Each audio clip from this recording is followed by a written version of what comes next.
Our next presentation is shifting gears. We're going to hear from Dr. David Sunderman-Oft, DSO, who's CEO at Modality AI.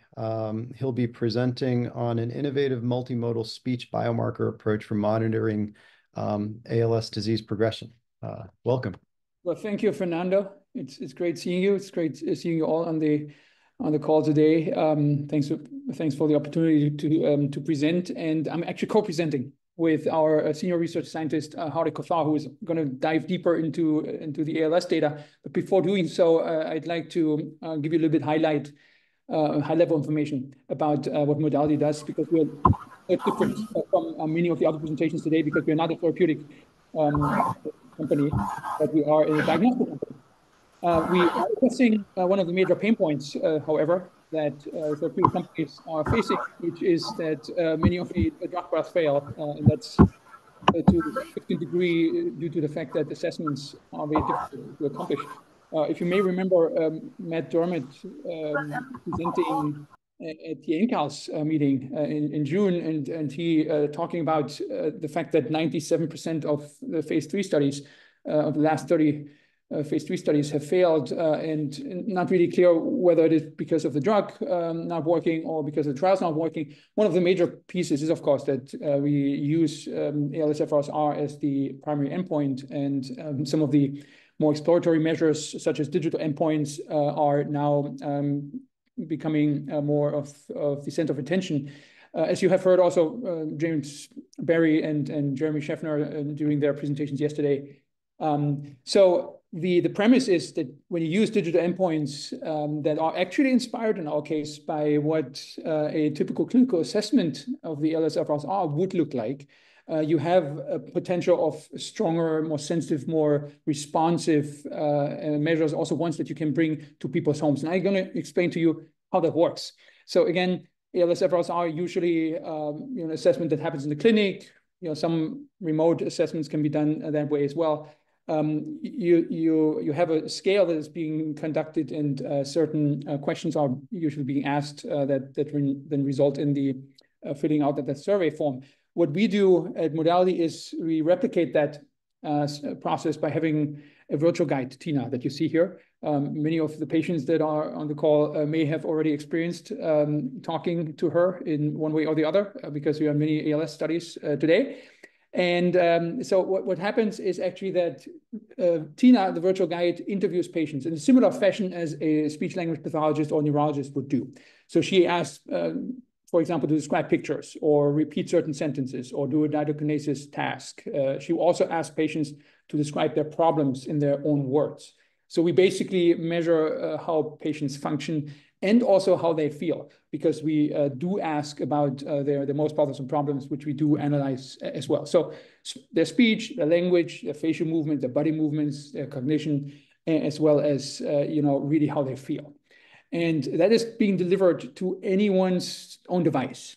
I was talking about in clinic. No, we usually do it direct to participant on their own device, your smartphone, your iPad, your laptop, anything that's web connected. It has a webcam, microphone.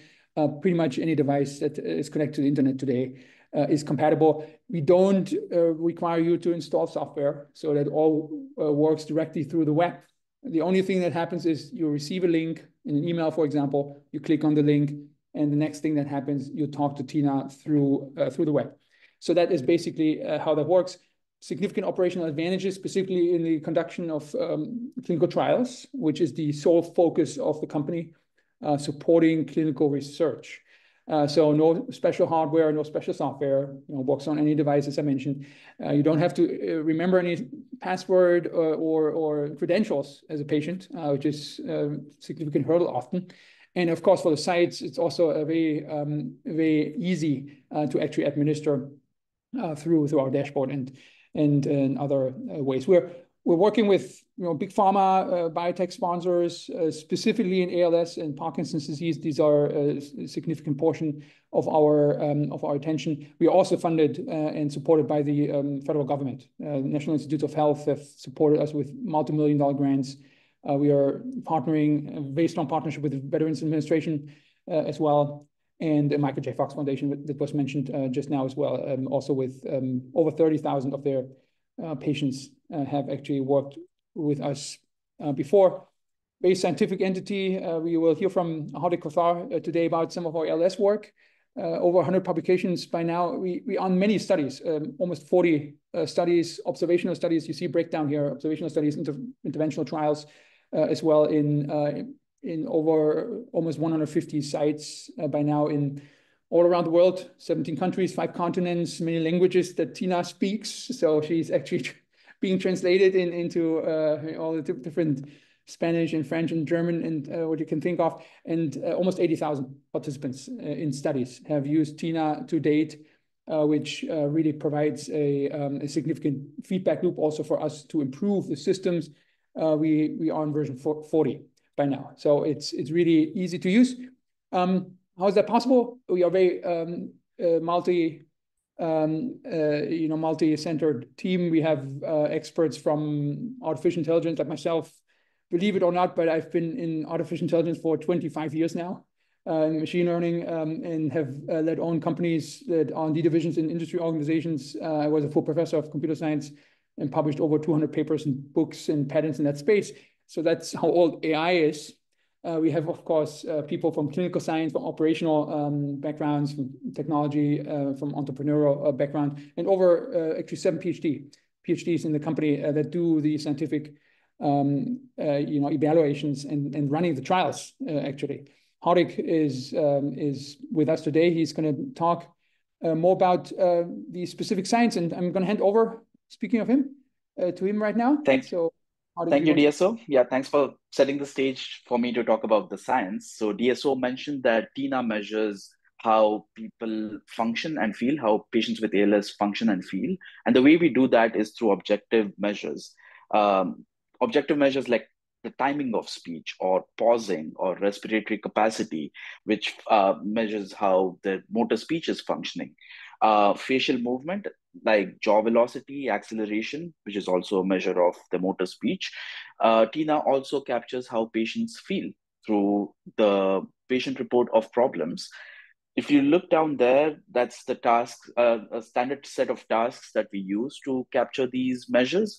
Our system is very configurable. It depends on the study, so we can add tasks, we can remove tasks, but these are the standard tasks that are used by clinicians today and have been used for many decades now. If you go to the next slide, I'm going to talk about how these objective measures extracted by the conversation with Tina are responsive and sensitive. When I say responsive, it means that we can measure a clinically and statistically meaningful change in patients with ALS in as little as 4 weeks in bulbar onset patients and as little as 9 weeks in non-bulbar onset patients. And I'll talk more about that in the next slide. But these measures are also sensitive. And when I say sensitive, they measure a clinically, statistically significant change even before a change is reported in the ALS-FRSR speech score. So if a patient thinks that their speech is fine, there has been no change, and keep reporting the same score on the ALS-FRSR speech score, it's not that there aren't any changes happening to them.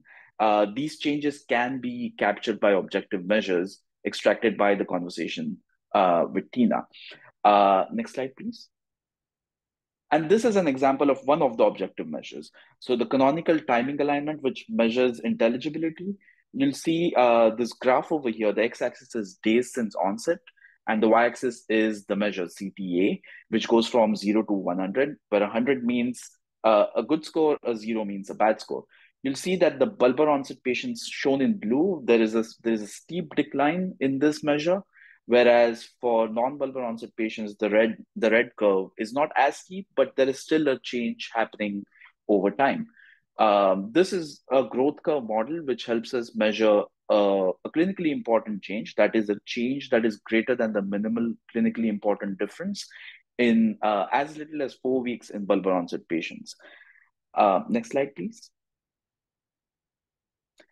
Now, we get asked this question a lot by people we talk to. If these objective measures are responsive, how many patients do you need to measure this responsiveness?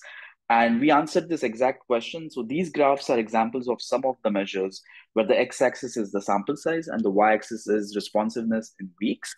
And you can see that responsiveness is pretty robust even with smaller sample sizes. Of course, the confidence interval increases the fewer people you have. If you have, say, 10 patients, you'll see larger error bars, but it's pretty robust, especially the first graph on the left, which is the canonical timing alignment I talked about in the previous slide. Next slide, please. If all of this is happening remotely, you'll say, how good is the data, right? So we measured this. We saw that the data quality, that is the audio and video quality, is pretty robust, even for people, for elderly patients, even from rural populations. I think thanks to the pandemic, everyone has a device that is connected to the internet, has a good webcam and microphone, which is actually helping us collect this really important data remotely. And we also see that the adherence is pretty good. So do patients do what they're required to do for the task? And we saw that the adherence is around 98%, which is excellent for data of such kind. Next slide, please. Now, what are the takeaways? So we can extract objective audio-visual biomarkers remotely from patients with ALS. These objective measures track longitudinal changes which are associated with disease progression. Some of these metrics can detect clinically relevant changes in as little as 4 weeks. And these measures are responsive even with smaller sample sizes, up to even 15 patients. These measures also detect changes before any changes on the LSFRSR speed score. That is, they are granular enough to detect a steady change. With this, I want to point you to this journal article published this year, which dives deeper into all of the things that I talked about. I welcome you to read that. And with that, I think we are ready to take some questions. Yeah, thank you, Hardik, for the scientific deep dive, and just to wrap things up, you have seen a few snippets of the work in ALS research we've done. We have, I think, almost 25 publications by now in ALS specifically. So when you go into our website, Modality AI, you will actually be able to download and read all these publications. And ALS has been at the core of our mission at the company since the beginning. We were founded 6.5 years ago and have been working with Jordan Green at MGH and many others in the community ever since. And so it's a pleasure and honor for us to present here at ALS One once again. Anyway, as Hardik said, very happy to take questions and keep this conversational. Thank you, DSO. Thank you, Hardik. There's one question so far in the chat, and I have one as well. The first one, it's from Dr. Ben Brooks. What measurements are specific for palatal speech? And so my understanding, palatal speech is the speech where your tongue makes consonant sounds, right? So for others listening, please. That's a great question. We don't have any measures for consonant speech per se, but we do measure acoustic vowel space, which basically measures tongue movement. And we have seen that acoustic vowel space in patients with ALS is reduced, and we can actually track that longitudinally as well. Yeah, I hope that answers the question. Thank you. I had a question myself. It was really interesting, the slide where you presented the data for the people who had bulbar onset versus people with non-bulbar or limb onset, presumably. Thank you. And my question is, relating to the folks with non-bulbar onset, there is that early decline that you're still detecting. How specific is that to ALS? And if it is relatively specific to ALS, is there potential that that's diagnostic?